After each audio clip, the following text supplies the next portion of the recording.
जय श्री गुरुदेव, जय श्री कृष्णा। एक बार नैमिषारण्य में शौनक आदि 88,000 ऋषि एकत्रित हुए। उन्होंने समस्त पुराणों के व्याख्याकार ब्रह्मज्ञानी श्री सूर्य जी से प्रार्थना की, हे सूर्य जी, कृपा कर एकादशियों की उत्पत्ति व महात्म्य सुनाने की कृपा करें। तब श्री सूर्य जी बोले, हे महर्षियों, विधि सहित इस एकादशी महात्म्य को भगवान श्री कृष्ण ने कहा था और भक्तजन ही इस व्रत को प्रेम पूर्वक सुनते हैं और इस लोकों में अनेक सुखों को भोग कर अंत में विष्णु धाम को प्राप्त करते हैं। एक बार अर्जुन ने श्री हरि कृष्ण जी से पूछा, हे प्रभु, एकादशी व्रत का महात्म्य क्या है? इस व्रत को करने से क्या पुण्य मिलता है और उसकी विधि क्या है? सो आप मुझसे कहिए। ऐसा सुनकर भगवान श्री कृष्ण ने कहा, हे अर्जुन, सबसे पहले हेमंत ऋतु के मार्गशीर्ष माह में कृष्ण पक्ष की एकादशी का व्रत करना चाहिए। दशमी की शाम को दातुन करनी चाहिए और रात को भोजन नहीं करना चाहिए। एकादशी को सुबह संकल्प नियम के अनुसार कार्य करना चाहिए। दोपहर को संकल्प पूर्वक स्नान करना चाहिए। स्नान से पूर्व शरीर पर मिट्टी का लेप करना चाहिए। स्नान के बाद मस्तक पर चंदन का तिलक लगाएं और उसके बाद धूप दीप नैवेद्य से भगवान का पूजन करना चाहिए। रात को दीप दान करना चाहिए। ये सभी सत्कर्म भक्ति पूर्वक करने चाहिए। रात्रि में जागरण करते हुए श्री हरि का नाम जप करना चाहिए तथा किसी भी प्रकार के भोग विलास या स्त्री प्रसंग से सर्वथा दूर रहना चाहिए। हृदय में शुद्ध एवं सात्विक विचारों को ही स्थान देना चाहिए।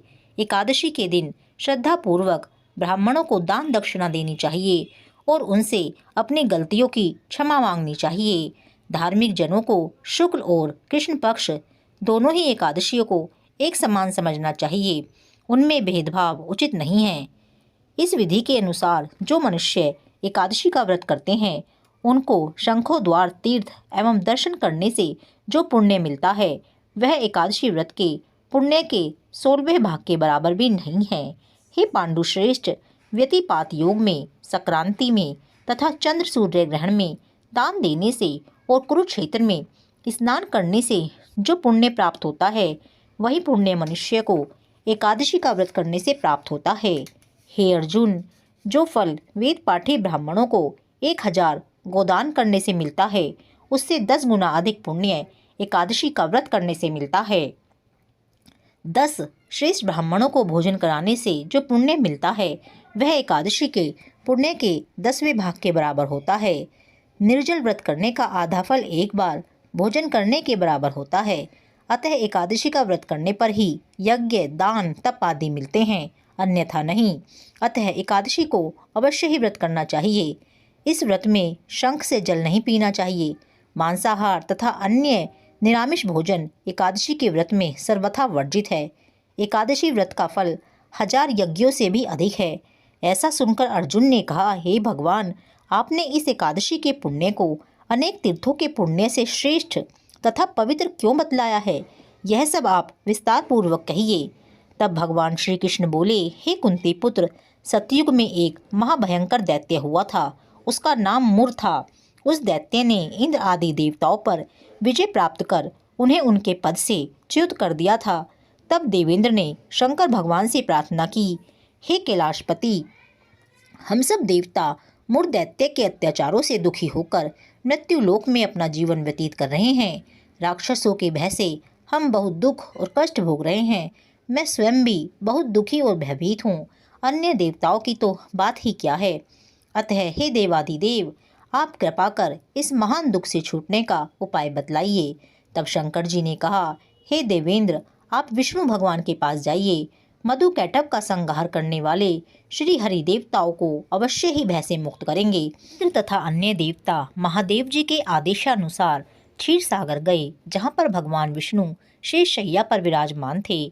भगवान विष्णु के समक्ष उपस्थित होकर सभी देवताओं सहित इंद्र ने उनकी स्तुति की। हे देवाधिदेव, आप स्तुति करने योग्य हैं। आपको बारंबार प्रणाम है। हे दैत्यों के संहारक, आप हमारी रक्षा करें। हे जगन्नाथ, हम समस्त देवगण दैत्यों से भयभीत होकर आपकी शरण में आए हैं। इस समय दैत्यों ने हमें स्वर्ग से निकाल दिया है और हम सब देवता बड़ी ही दयनीय स्थिति में पृथ्वी पर विचरण कर रहे हैं। अब आप ही हमारी रक्षा कीजिए, रक्षा कीजिए, हे देवादिदेव, हे त्रिलोकपति, हमारी रक्षा कीजिए। देवताओं की करुण वाणी सुनकर श्री विष्णु भगवान बोले, हे देवताओं, वह कौन सा दैत्य है जिसने देवताओं को जीत लिया है? तुम सभी देवगण किसके भय से पृथ्वीलोक में भटक रहे हो? क्या वह असुर इतना बलवान है जिसने इंद्र सहित सभी देवों को जीत लिया है? तुम निर्भय होकर मुझे सब कुछ बताओ।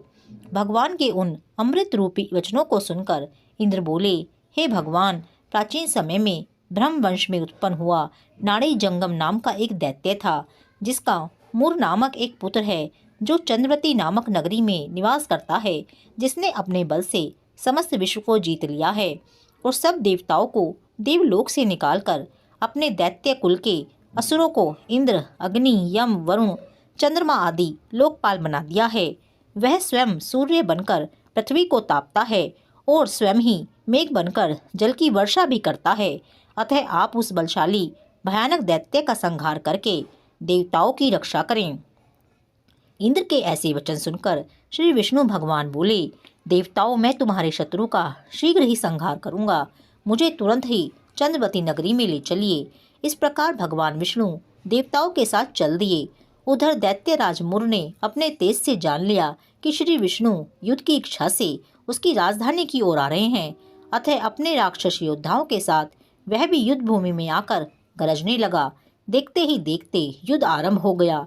युद्ध प्रारंभ होने पर असंख्य दानव अनेक अस्त्रों शस्त्रों को धारण कर देवताओं से युद्ध करने लगे, परंतु देवताओं के मन में तो पहले ही भय समाया हुआ था। वे अधिक देर तक दैत्यों के सामने न टिक सके और भाग खड़े हुए। तब भगवान विष्णु स्वयं युद्ध भूमि में आ गए। दैत्य पहले से भी अधिक जोश में भरकर भगवान विष्णु से युद्ध करने लगे। वे अपने अस्त्र शस्त्रों से उन पर भी ताबड़तोड़ प्रहार करने लगे। भगवान भी चक्र और गदा से उनके अस्त्र शस्त्रों को नष्ट करने लगे। इस युद्ध में अनेक दानव सदैव के लिए मृत्यु की गोद में सो गए, परंतु दैत्यों का राजा मुर भगवान के साथ निश्चल भाव से युद्ध करता रहा। उसका तो जैसे अभी बाल भी बांका नहीं हुआ था, वह बिल्कुल बेखौफ होकर युद्धरत था। भगवान विष्णु मुर को मारने के लिए जिन जिन शस्त्रों का प्रयोग करते, वे सब उसके तेज से नष्ट होकर उस पर पुष्पों के समान गिरने लगते। अनेक अस्त्रों शस्त्रों का प्रयोग करने पर भी भगवान उसको न जीत सके। तब वे आपस में मल्ल युद्ध करने लगे। भगवान विष्णु उस दैत्य से देवताओं के लिए सहस्त्र वर्ष तक युद्ध करते रहे, परंतु उस दैत्य को न जीत सके। अंत में भगवान शांत होकर विश्राम करने की इच्छा से बद्री का आश्रम स्थित 38 कोस लंबी एक द्वार वाली हेमवती नाम की एक गुफा में प्रवेश कर गए। हे अर्जुन, उन्होंने उस गुफा में शयन किया। वह दैत्य भी उनके पीछे पीछे चला आया था। तब श्री विष्णु को सोते हुए देखकर वह उन्हें मारने को तैयार हो गया।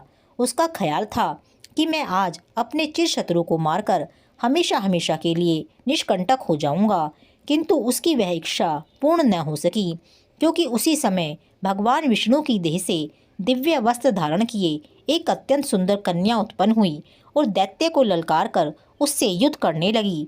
उसे देखकर दैत्य को बड़ा आश्चर्य हुआ और वह सोचने लगा कि यह ऐसी बलवान कन्या कहाँ से उत्पन्न हुई, और फिर वह दैत्य उस कन्या से लगातार युद्ध करता रहा। कुछ समय बीतने पर उस कन्या ने क्रोध में आकर उस दैत्य के अस्त्रों और शस्त्रों के टुकड़े टुकड़े कर दिए, उसका रथ तोड़ डाला। तब तो उस दैत्य को बड़ा ही क्रोध आया और सारी मर्यादाएं भंग करके वह उससे मल्ल युद्ध करने लगा। उस कन्या ने उसको धक्का मारकर मूर्छित कर दिया और उसकी मूर्छा टूटने से पूर्व ही उसका सिर काटकर धड़ से अलग कर दिया। सिर कटते ही वह दैत्य पृथ्वी पर गिरकर मृत्यु को प्राप्त हुआ। बचे कुचे असुर भी उसका ऐसा दुखद अंत देखकर भयभीत होकर पाताल लोक को चले गए। जब भगवान विष्णु की निद्रा टूटी तो उस दैत्य को मरा देखकर उन्हें अत्यंत आश्चर्य हुआ और वे सोचने लगे कि इस महाबली दैत्य को किसने मारा है। तब वह कन्या भगवान से हाथ जोड़कर बोली, हे प्रभु, यह दैत्य आपको मारने को उद्यत था, तब मैंने आपके शरीर से उत्पन्न होकर इसका वध किया है। इस पर भगवान बोले, हे कन्या, तूने इसको मारा है, अतः मैं तुझसे अत्यंत प्रसन्न हूँ। इसे मारकर तूने तीनों लोकों के देवताओं को सुखी किया है, इसीलिए तू अपनी इच्छानुसार वरदान मांग, मैं तेरी हर इच्छा को पूर्ण करूँगा। तब कन्या बोली, हे जगदीश्वर, मुझे यह वरदान दीजिए कि जो भी प्राणी या देव मेरा व्रत करें उसके समस्त पाप नष्ट हो जाएं और अंत में उसे स्वर्गलोक की प्राप्ति हो। मेरे व्रत का आधा फल रात्रि को मिले और उसका आधा फल एक समय भोजन करने वाले को मिले। जो श्रद्धालु भक्ति पूर्वक मेरा व्रत करें वे निश्चय ही विष्णु लोक को प्राप्त करें। जो मनुष्य मेरे दिन तथा रात्रि को एक बार भोजन करे वह धन धान्य से भरपूर रहे। कृपा करके मुझे ऐसा वरदान दीजिए। तब भगवान श्री हरि बोले, हे कल्याणी, ऐसा ही होगा। मेरे और तेरे भक्त एक ही होंगे और अंत में संसार में प्रसिद्धि को प्राप्त होकर मेरे लोक को प्राप्त करेंगे। हे कन्या, तू एकादशी को पैदा हुई है, इसीलिए तेरा नाम भी एकादशी हुआ। और क्योंकि तू मेरे अंश से उत्पन्न हुई है इसीलिए संसार में तुझे उत्पन्ना एकादशी के नाम से जाना जाएगा। तथा जो मनुष्य इस दिन व्रत करेंगे उनके समस्त पाप जड़ से नष्ट हो जाएंगे और अंत में वे मुक्ति को प्राप्त करेंगे। तू मेरे लिए अब तीज, अष्टमी, नवमी और 14 से भी अधिक प्रिय है। तेरे व्रत का फल सब तीर्थों के फल से भी महान होगा, यह मेरा स्पष्ट कथन है।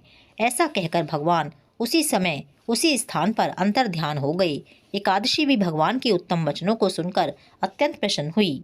अब भगवान श्री कृष्ण अर्जुन से बोले, हे पांडुनंदन, एकादशी के व्रत का फल सभी व्रतों व सभी तीर्थों के फल से श्रेष्ठ है। एकादशी व्रत करने वाले मनुष्यों के शत्रु को भी मैं समूल रूप से नष्ट कर देता हूँ और व्रत करने वाले को मोक्ष प्रदान करता हूँ। उन मनुष्यों के जीवन की जो भी विघ्न बाधाएं होती हैं मैं उन्हें भी दूर कर देता हूँ।